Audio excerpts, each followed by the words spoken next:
આજકાલ આપણે જોઈએ છે કે ઘણા બધા એક્ઝિબિશન્સ થતા હોય છે અલગ અલગ, તો જ્વેલરી ડિઝાઇન જે છે એના રિલેટેડ એક્ઝિબિશન્સ કરવા જોઈએ, કોન્ટેસ્ટ ને એ બધામાં પાર્ટિસિપેટ કરવું જોઈએ.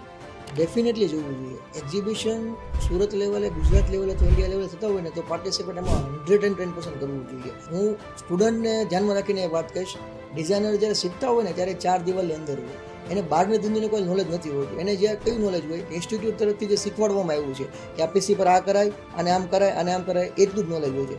જ્વેલરી ફિલ્ડ એકચ્યુઅલમાં કેટલી મોટી છે, એક્સપાન્ડ કઈ રીતે થઈ શકે, તમારું માઇન્ડસેટ છે એક લેવલે કઈ રીતે થઈ શકે, તમે ત્યાં એક્ઝિબિશનની વિઝિટ કરશો ત્યારે તમને આઈડિયા આવશે. આ ઇન્ડસ્ટ્રી બહુ સારા લેવલે ગ્રો થાય છે. તમે એક મારા મત પ્રમાણે એક્ઝામ્પલ તરીકે વાત કરું તો એક કૂવાના દેડકા જેવું કામ થઈ જાય. 4 દિવાલમાં કામ કરો ને ત્યારે એની બહાર નીકળો ને ત્યારે તમને આઈડિયા આવે કે જ્વેલરી ઇન્ડસ્ટ્રી તમે વિચારો એની કરતાં હજારો ગણી મોટી છે. તો એ માઇન્ડસેટ ક્લિયર કરવા માટે એક્ઝિબિશન હોય, સેમિનાર હોય, કોઈ ફંક્શન હોય, જ્વેલરીનું કોઈ પણ વસ્તુ હોય ને તમારે એમાં કમ્પલસરી વિઝિટ કરવી જોઈએ, એવું સ્પષ્ટપણે મારું માનવું છે.